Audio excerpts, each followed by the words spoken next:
जय हिंद दोस्तों, आप सभी का हमारा इस नवीन योग धारा यूट्यूब चैनल में बहुत बहुत स्वागत है।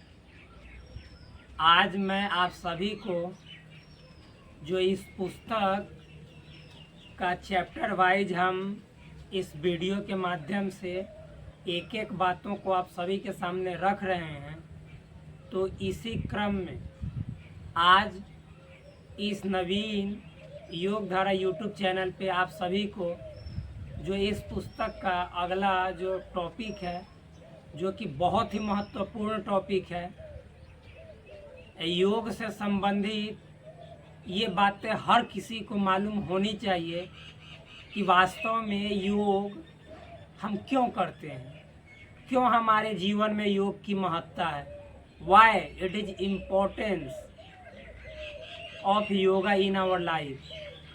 क्या इम्पोर्टेंस है उसकी, क्या महत्ता है हमारे जीवन में। योग हम ऐसे ही करेंगे क्या? कोई भी काम करते हैं तो उसके पीछे कुछ न कुछ उसका उद्देश्य होता है, लक्ष्य छिपा रहता है। तो योग भी हम लोग बिना उद्देश्य के और बिना लक्ष्य के करते हैं क्या? ऐसा कभी सर्वथा ये व्यर्थ बातें हैं। योग के पीछे लक्ष्य और उद्देश्य दोनों हैं। आज उसी टॉपिक को हम सभी आप सभी के साथ इतने अच्छे तरीके से डिस्कस करेंगे।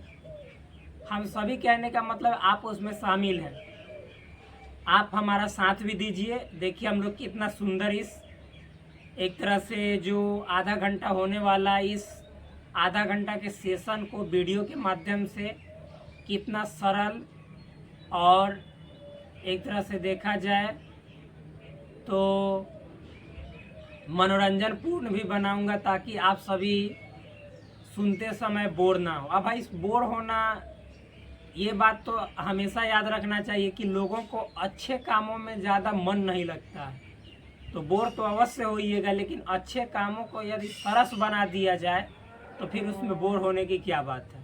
तो आज मैं इस पुस्तक की मदद से आप सभी के सामने मैं जो भी बातें बोलूँगा, इस पुस्तक में लिखित जो बातें हैं उस बात को पेश करूंगा। मैं अपने से कुछ बकवास नहीं करता हूं, क्योंकि आप लोगों को चाहिए ऑथेंटिक नॉलेज। आप लोग कहते हैं कि ये बातें कहाँ लिखी हुई हैं, किसी पुस्तक में लिखी हुई है। तो हाँ जी, ये पुस्तक राजीव जैन त्रिलोक जी द्वारा लिखित पुस्तक है।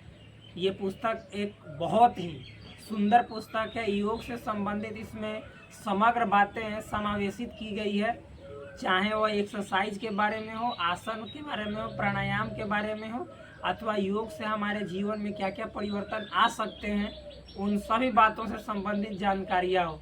एक एक जानकारी इस पुस्तक में निहित है। तो आज मैं जिस टॉपिक को शुरू करने जा रहा हूँ आप सभी के सामने, उस टॉपिक का नाम है मेरे दोस्त, पिछले वीडियो में मैंने बताया था आप सभी को, क्या बताया था तो आप सभी ने उसमें देखा होगा कि योग वाला बताया था। तो हमने बताया था कि योग क्या करता है, योग आखिर हमारे जीवन में क्या प्रभाव लाता है, ये बताया था। आज के वीडियो के माध्यम से हमारा जो टॉपिक है वह आप सभी के सामने क्या होने जा रहा है, तो उसका नाम है योग द्वारा जीवन जीने की कला। मतलब हम सभी आज के इस सेशन में देखेंगे कि वास्तव में योग द्वारा हम लोग जीवन जीने का क्या सही तरीका सीखते हैं। क्या योग अपनाकर हम लोग अपने जीवन को सुंदर, सरस, सजीला और विविधतापूर्ण बना सकते हैं। तो इस पुस्तक में दी हुई बातों के माध्यम से आप सभी को इस बात की अवश्य जानकारी मिलेगी कि वास्तव में योग के द्वारा अपने जीवन को सुंदर कैसे बनाया जाता है। देखिए, तो मैं अब स्टार्ट करने जा रहा हूँ, यानी यहाँ से प्रारंभ करता हूँ। टॉपिक का नाम है योग द्वारा जीवन जीने की कला। ठीक लिखा हुआ है, संभवतः लोगों ने योग का अर्थ केवल व्यायाम, योगासन, प्राणायाम या शारीरिक क्रिया को समझ रखा। कितना सुंदर बात है। इसमें बोला जा रहा है कि जो हम सभी जो लोग हैं, जो हमारे समाज में आजकल देखते होंगे, वो योग को क्या समझते हैं कि योग जो है आप मतलब कि कसरत कर लो इस तरह से, फिर उसके बाद प्राणायाम कर लो, और कुछ जो जैसे योगासन है, ये मान लीजिए कि हमने बैठ गए हैं यहाँ पे, हमने बैठा है पद्मासन में, तो ये पद्मासन की अवस्था है। इस तरह से मान लो कि हमने क्या शुरू कर दिया कपालभाति प्राणायाम, तो लोग समझेंगे कि यही योग है। मतलब आप शारीरिक व्यायाम कर ले रहे हैं, प्राणायाम कर ले रहे हैं, बस योग खत्म। लोगों के माइंड में, दिमाग में यहीं तक ये बात हम सिंपल शब्दों में बोलेंगे ताकि आप सभी को समझ में आए। लोगों के माइंड में बस इतनी ही बातें अमी हुई है, समी हुई है, अटी हुई है या गई है कि केवल व्यायाम करना। व्यायाम करना मतलब कि जैसे हम थोड़ा सा दौड़ लगा लेते हैं, फिर उसके बाद जैसे थोड़ा कूद फान लेते हैं, कुछ आसन कर लेते हैं, प्राणायाम कर लेते हैं, योग खत्म। हम क्या कर रहे हैं? तो लोग कहते हैं हमने योगा किया है। अरे यार, योगा तुमने क्या किया है? योगा का बस उतना ही सीमित अर्थ थोड़े ही है। योगा एक बहुत विस्तृत टर्म है। योगा शब्द छोटा है, लेकिन अपने अंदर कितने शब्दों को समाहित किए हुए है। जब इसके अंदर आप प्रवेश करेंगे तब आपको वास्तव में योगा की वास्तविकता क्या होती है इसका पता चलेगा, अंदाजा लगेगा। तो वही बात इसमें लिखा गया है कि संभवतः लोगों ने योग का अर्थ केवल व्यायाम, योगासन, प्राणायाम या शारीरिक क्रिया को समझ रखा है। लेकिन अगर हम योग को गहराई से समझ सकते और उसका वास्तविक अर्थ निकाल सकते तो हम इसे जीवन की सबसे बड़ी उपलब्धि बना लेते। लेकिन योग की जो महत्ता है, योग का जो फायदा है, यदि हम सही तरीके से उठाना चाहें तो जो भी नियम और विधियां हैं, जो एक तरह से सुमार्ग है योग का, उस पे चलने से उससे मतलब कि होने वाला इसमें लिखा गया है कि यदि हम उसको गहराई से समझें, यानी वही बात है कि उसके मार्ग पे सही से चले और उसे अच्छे तरीके से समझे, तो वास्तविक अर्थ हम उसका अपने जीवन में निकाल सकते हैं कि वास्तव में ये योगा है क्या। यानी योग की सबसे बड़ी उपलब्धि को समझ ले तो फिर योगा का वास्तविकता पता चल जाता है, असलियत पता चल जाता है कि हाँ, योग वास्तव में हमारे जीवन में क्या लाता है। ये बात है। आगे देखिए, योग से हम मात्र शारीरिक, मानसिक व भौतिक उच्चता ही प्राप्त नहीं करते, वरन अपने जीवन की राह को सुखी और समृद्ध कर पूरे परिवार को संपूर्ण लक्ष्य दे सकते हैं एवं आध्यात्मिकता के चरम शिखर को भी छू सकते हैं। योग से इसमें बोला जा रहा है कि केवल हम लोग शारीरिक रूप से, यानी जैसे हम लोग बॉडी अपना रखते हैं तो केवल उस बॉडी को ही स्वस्थ नहीं रख सकते हैं, मन को ही शार्प बनाकर, तेज बनाकर नहीं रख सकते हैं। फिर उसके बाद भौतिक उच्चता, मतलब अपने जीवन में एक तरह से देखा जाए तो भौतिक उच्चता कहने का मतलब है कि मान लीजिए जब आपका शरीर स्वस्थ रहेगा, मन स्वस्थ रहेगा, तो ज़रूरी है कि आपके पास भौतिक उच्चता मतलब जैसे गाड़ियाँ होंगे, अच्छे घर होंगे, फिर आपका सही से रिलेशन एस्टेब्लिश होगा, परिवार अच्छा होगा, अच्छा मतलब अच्छे दोस्त बनेंगे आपके। फिर उसके बाद आपके दोस्त जो बनेंगे वो भी मतलब कि अच्छे परिवार से बिलोंग करते होंगे, वैसे दोस्त बनेंगे। यानी भौतिक उच्चता मतलब ये हुआ। यानी आजकल के जो आधुनिक दुनिया है, इस दुनिया में आप एक उच्च स्थान प्राप्त करेंगे। आपके पास हर प्रकार की सुविधाएं होंगी जो आधुनिक समय में लोगों को चाहिए। तो ये तो होंगे ही होंगे, लेकिन ये ज़रूरी नहीं है कि इतना ही आपके जीवन में होगा। यदि आपने जीवन में योग को सही तरीके से जाना है तो लिखा गया है कि सुखी और समृद्ध करते हुए परिवार को संपूर्ण लक्ष्य दे सकते हैं। तो आप अपने परिवार को सुखी भी बनाएंगे जब आप सही में योग को अपने जीवन में अपनाएंगे। तो आपके योग अपनाने से उसका प्रभाव आपके पूरे परिवार पे पड़ेगा और आपका परिवार सुखी, संपन्न और वास्तविक जो खुशियां हैं उसको प्राप्त करेगा।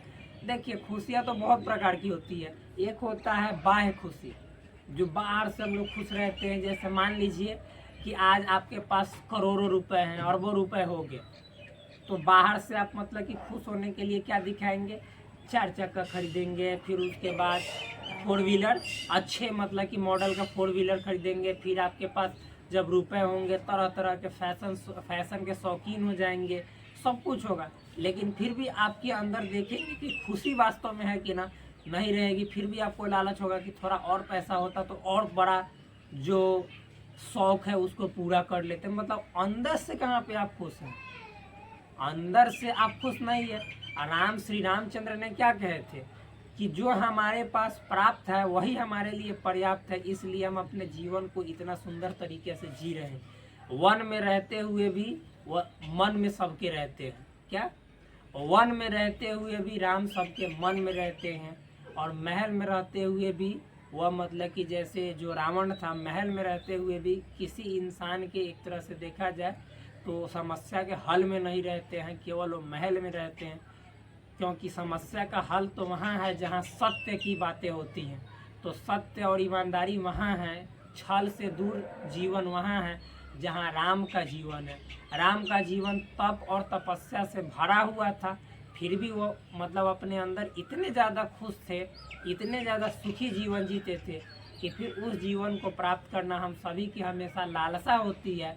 लेकिन लालसा केवल लालसा ही बनी रहेगी।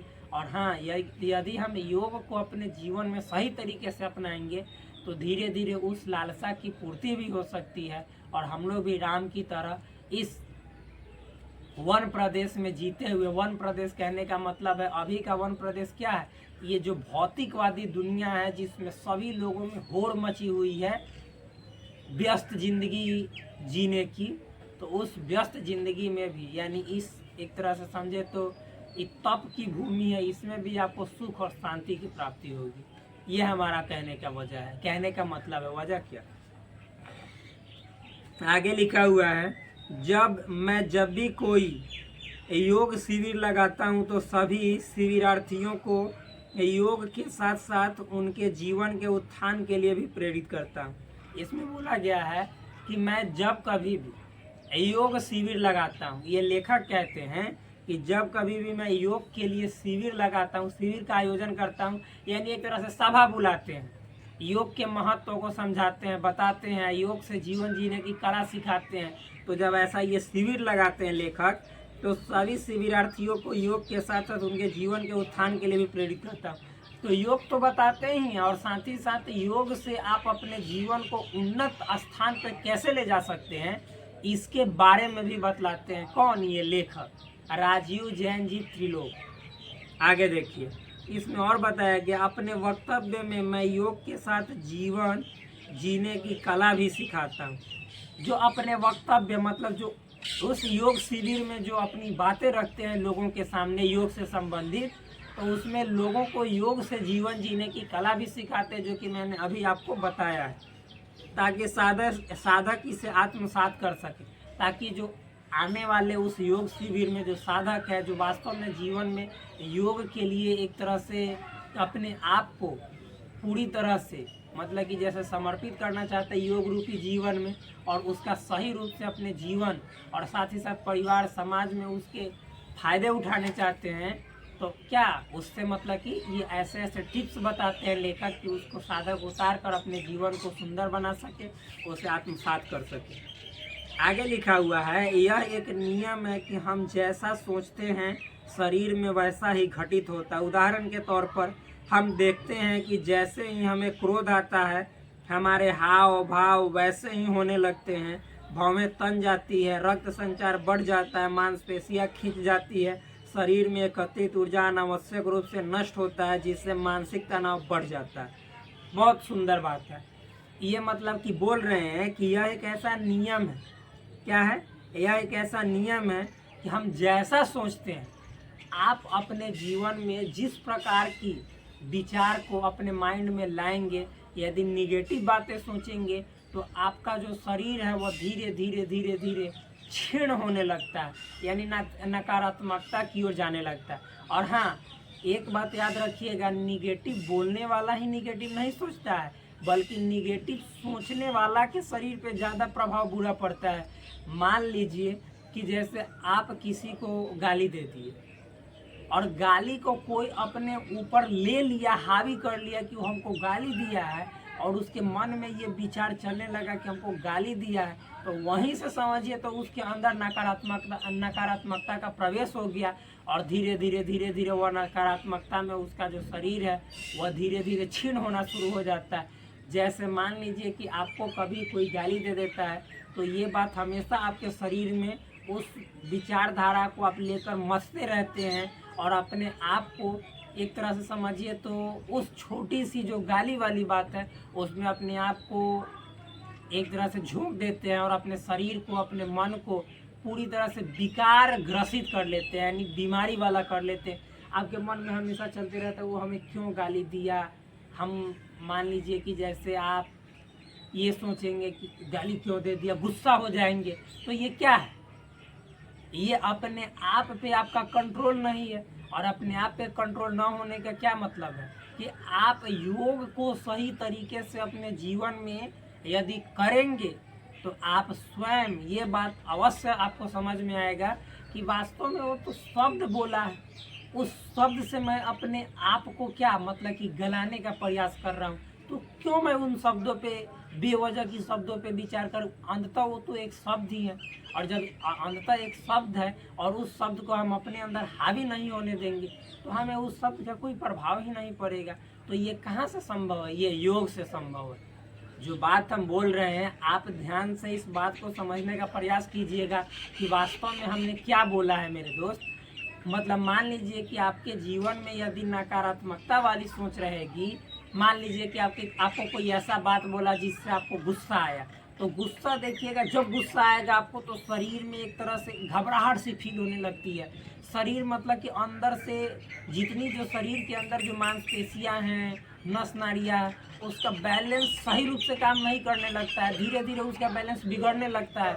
और हम सभी में एक तरह से देखा जाए तो बेवजह ऊर्जा जो है वो ऊर्जा खर्च हो जाता है उस गुस्सा भरी बातों के कारण।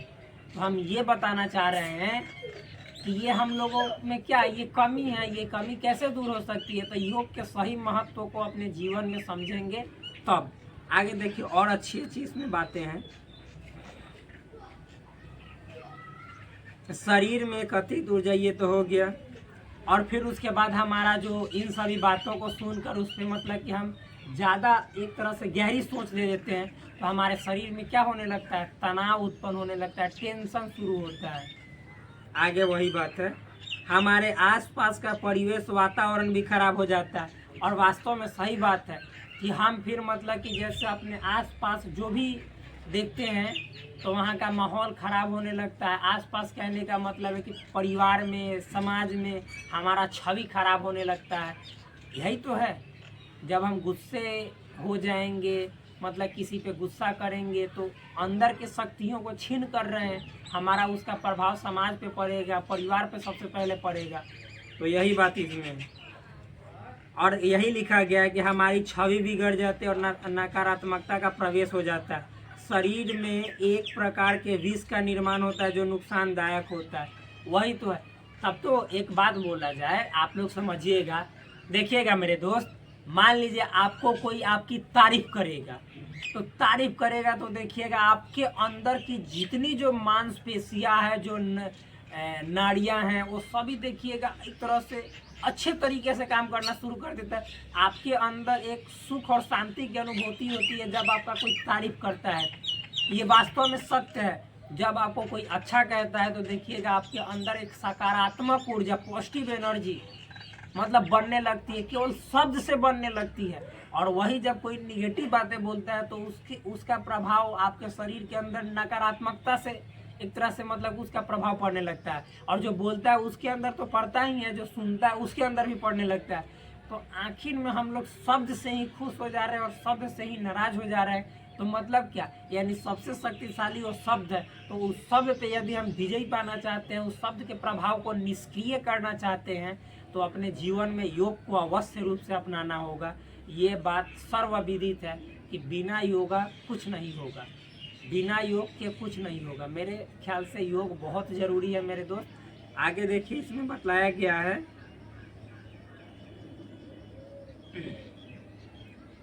शरीर में एक प्रकार के विष का निर्माण होता है जो नुकसानदायक होता है। हमेशा क्रोध करते रहने से शरीर की रोग प्रतिरोधक क्षमता कम हो जाती है, जिससे शरीर जल्द ही कमज़ोर हो जाता है और आसानी से रोगग्रस्त होने लगता है। बोला जा रहा है कि यदि हम हमेशा क्रोध में लिप्त रहेंगे तो हमारे शरीर की जो रोग प्रतिरोधक क्षमता कहने का मतलब क्या होता है, हमारे शरीर में रोग से लड़ने की जो क्षमता होती है, जो ताकत होती है, वह ताकत धीरे धीरे घटने लगती है और हम ज़्यादा जल्दी क्या बीमारियों से ग्रसित होने लगते हैं। जब रोग से लड़ने की क्षमता कम हो जाएगी तो हम अंततः क्या होंगे, जो जीवाणु है वह हमारे शरीर पे अटैक करेंगे और उसका प्रभाव ज़्यादा होगा, हमारा शरीर रोग से ग्रसित हो जाएगा, बीमार हो जाएगा। आगे देखिए, फिर उसके बाद लिखा गया है, जीवन में हमारे साथ कई बातें घटित होती हैं, हम शारीरिक एवं मानसिक रोग से ग्रसित व आर्थिक रूप से कमज़ोर हो जाते हैं, और फिर धीरे धीरे जब हम शारीरिक और मानसिक रूप से ग्रसित हो जाएंगे तो विकार उत्पन्न होगा, और विकार से हमारा जो आर्थिक जीवन है, जो आर्थिक स्थितियाँ हैं, वो भी धीरे धीरे कमज़ोर होना शुरू हो जाएगी, यानी रुपए पैसों की तंगी हो जाएगी। जब हमारे शरीर के अंदर बीमारी होगा, हमारा जो मानसिक संतुलन है वह खराब होने लगेगा, तो हम बीमारियों के शिकार होने लगेंगे, और बीमारियों के जब शिकार होंगे तो रुपए पैसों की खर्च होगी और हमारी आर्थिक स्थिति पूरी तरह से बेडौल हो जाएगी, मतलब कि एक तरह से खराब हो जाएगी, बर्बाद हो जाएंगे हम लोग। आगे देखिए, तो हमारे मित्र भी वैसे ही बनते हैं, कई बार गलत आदतें भी पड़ जाती है, जैसे नशे की लत, इससे दमकते चेहरे भी मुरझा जाते हैं। तो यदि हम बीमार होंगे तो हमारे मित्र भी उसी तरह के बनेंगे, अच्छे मित्र तो बनेंगे नहीं, और कभी कभी हम लोग नशे की लत में अपने शरीर की जो सुंदरता है, जो चमकती दमकती चेहरा है, उस चेहरा को हम लोग क्या करते हैं, एक तरह से मलिन करने लगते हैं, और हमारा जो सुंदरता है, जो हमारे शरीर की कांति है, जो शोभा है, वह मुरझाने लगती है। ये बातें हैं।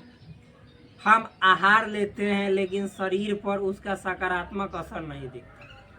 हम लोग भोजन लेते हैं लेकिन गलत विचार करते रहते हैं, वैसी नकारात्मक सोच को अंदर पाले रहते हैं, तो फिर हमें उस भोजन का भी सकारात्मकता, जो पॉजिटिविटी है, वह शरीर को पूरा तरह से मिल नहीं पाता है, और हम अंततः उस भोजन को एक तरह से व्यर्थ ही अपने पेट के अंदर ले जाकर और सराते हैं, पचाते नहीं।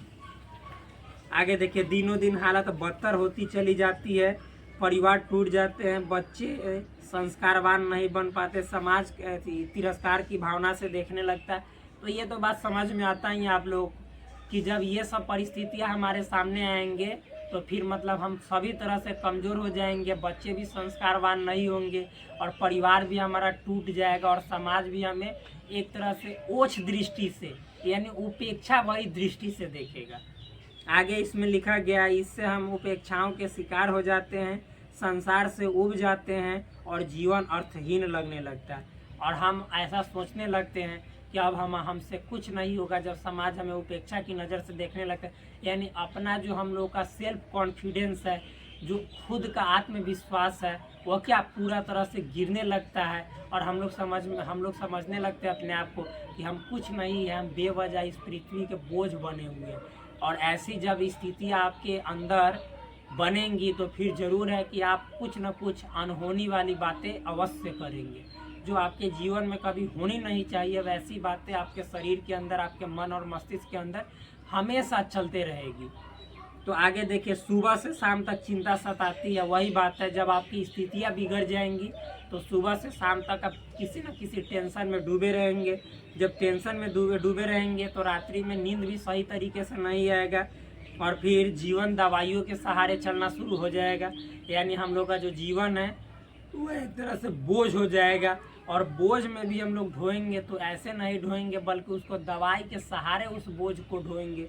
साथ ही साथ चारों ओर निराशा नज़र आती है। और फिर जब आप मतलब एक ही बात समझ जाइए कि जब आपके अंदर ऐसी परिस्थितियाँ आ जाएंगी, आप मन और मस्तिष्क से कमज़ोर हो जाएंगे, शारीरिक आपके अंदर एक तरह से देखा जाए तो विकृतियाँ हो जाएंगी। विकृतियाँ कहने का मतलब आप बीमार हो जाएंगे, यहाँ पे ये मतलब है। तो फिर आप मतलब क्या यही ना सोचेंगे कि आपको चारों तरफ से कोई लगेगा कि दुनिया अच्छा है ही नहीं, यानी आपके अंदर निराशा का भाव हमेशा सताते रहेगा। फिर उसके बाद आगे है इसमें लिखा हुआ, तो क्या हम इसलिए पैदा हुए हैं, तो क्या हम बाकी ज़िंदगी में कुछ नहीं कर पाएंगे। मतलब इसमें ऐसा लेखक कह रहे हैं कि क्या तो हम लोग मतलब इसी जीवन के लिए पैदा हुए हैं कि निराशापूर्वक जीवन जिए, रोगपूर्वक जीवन जिए, दुखीपूर्वक जीवन जिए, और मन और मस्तिष्क का संतुलन बिगाड़ कर जीवन जिए, टेंशन में जीवन जिए, क्या इसीलिए हम लोग इस धरती पे पैदा लिए हैं। तो लेखक कहते हैं कभी नहीं। ये मतलब ऐसा सर्वदा गलत है, ये आप जो सोचते हैं ये हमेशा गलत है। लिखा हुआ है, कौन कहता है कि अब तुम कुछ नहीं कर पाओगे, कौन कहता है तुम कुछ नहीं हो, तुम बहुत कुछ हो। तुम आज भी वैसे हो, तुम अनंत शक्तियों के पुंज हो। तो लेखक अंत में हम सभी को मोटिवेट करते हैं कि क्या आपने ये सोच लिया अब कि हम आपको जीवन में कुछ नहीं कर सकते? तो गलत बात है। कौन कहता है कि आप जीवन में अब कुछ नहीं कर सकते हो, अभी आप कुछ नहीं हो? ये सब गलत बातें, ये सब बेढंगी वाली बातें हैं कि आप अपने जीवन में हर कुछ कर सकते हैं, उन सभी लक्ष्यों को पा सकते हैं जो आप पाना चाहते हैं। आपके अंदर अनंत शक्तियों का वास है। यदि उन शक्तियों को आप जागृत करना चाहते हैं तो बस लेखक द्वारा बताई गई कुछ बातों को आप सुने और उसके बाद देखिएगा कि लेखक आपके जीवन में और हमारे जीवन में किस तरह से एक सकारात्मक ऊर्जा भरने का काम करते हैं।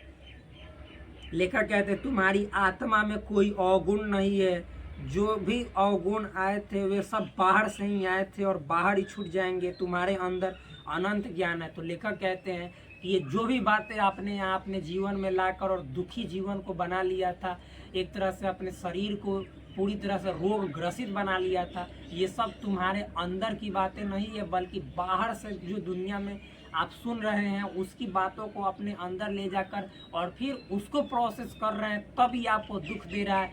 यानी जो भी है आपके अंदर की जो आत्मा है वो आत्मा अभी भी स्वच्छ और साफ है, उसके अंदर ज्ञान भरा पड़ा है, बशर्ते आप बाहर की दुनिया वाली जो बात है उसको बाहर ही छोड़ देंगे तब। यानी आप बाहर के दुनिया की बात को बाहर लात मार के भगा दो और अपने अंदर की जो पॉजिटिविटी है, जो ऊर्जा है, जो क्षमता है, जो असीम क्षमता है, उस क्षमता को देखो, समझो कि आप हैं कौन, और उसके बाद देखो आपके जीवन के अंदर कितना परिवर्तन होता है। ये लेखक कहते हैं। आगे देखिए, तुम सच्चे इंसान हो, तुम्हारे अंदर सारी क्षमताएं हैं, उन्हें विकसित करो। वही बात हमने बोला, ये बोल रहे हैं लेखक कि तुम अच्छे इंसान हो, तुम्हारे अंदर अनंत क्षमताएं हैं, शक्तियां हैं, तुम इसको और बढ़ाने का प्रयास करो, विकसित करने का काम करो। फिर इसमें लिखा गया है तुम्हारे अंदर सुख का भंडार है। मतलब तुम दुखी जो जीवन जी रहे हो ये तो बाह्य रूपी बातों से, बाहरी बातों के कारण तुम दुखी जीवन जी रहे हो। तुम्हारे अंदर ऐसी कोई गलत विचार है ही नहीं जो आत्मा से उत्पन्न हुआ है। आत्मा तो स्वच्छ और सुंदर है। आत्मा का यदि ज्ञान आपको प्राप्त हो जाएगा, आत्मज्ञान, तो फिर ये पूरा दुनिया आपको लगेगा कि बहुत अच्छा दुनिया है भाई, इससे सुंदर दुनिया आपको कहीं नहीं दिखेगा, बशर्ते आपको अपने अंदर की दुनिया को पहले सुधारना पड़ेगा। उठो, अभी पूरे जोश के साथ उठो, अच्छा करने लगो, मत देखो जमाने को। जमाना तुम्हारा साथ तब देगा जब तुम उनको विश्वास में ले लोगे। वही बात बोला है यहाँ पे, मतलब लेखक बोले हैं कि जैसे तुम क्या देखते हो इधर उधर, तुम अपने अंदर से जागो और अपने अंदर जितनी जो बाहर वाली कमियां तुम ले गए हो उसको बाहर निकाल कर फेंक दो और फिर उसके बाद मतलब इस जमाने पे ध्यान मत दो। और जमाना तुम्हारा बोल रहा है यहाँ पे, मतलब लेखक बोल रहे हैं जमाना तुम्हारा साथ तब देगा जब तुम उनको विश्वास में ले लोगे, और जमाना तभी तुम्हें साथ देगा जब उसके विश्वास को तुम जीत जाओगे। यानी जो वो विश्वास मतलब एक जमाना हर किसी पे किया हुआ है, यदि उस विश्वास को आप जीत जाओगे तो जमाना खुद ब खुद तुम्हारे पीछे चलने लगेगा और आप तब समझेंगे कि वास्तव में उस समय कमियां लोगों में नहीं थी बल्कि हम में थी। हम बाहरी बातों को ज़्यादा डीप वे में ले लिए थे, जिसके कारण उसका नकारात्मक प्रभाव हमारे शरीर पर पड़ा और हमारे मन और मस्तिष्क पर पड़ा। आगे देखिए लिखा हुआ, अकेले ही संघर्ष करो, तुम्हारे साथ अदृश्य शक्तियाँ हैं, तुम्हारे पूर्वज की किरणें हैं, नियम ले लो, अभी से तुम्हारे अंदर नई चेतना का प्रादुर्भाव हो।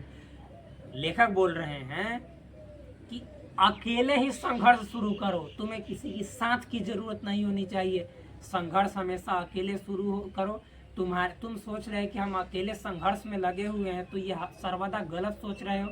हमेशा ये तुम्हारे अंदर गलत बातें चल रही है, अभी भी गलत बातें चल रही है। जब तुम संघर्ष में अपने अकेले होते हो तो याद रखना उस समय एक अवश्य आपके साथ रहते हैं, जो अदृश्य शक्ति के रूप में ईश्वर आपके साथ हमेशा ऊर्जावान बनाए रखते हैं। कोई साथ नहीं देगा सिवाय ईश्वर के अदृश्य शक्तियों के।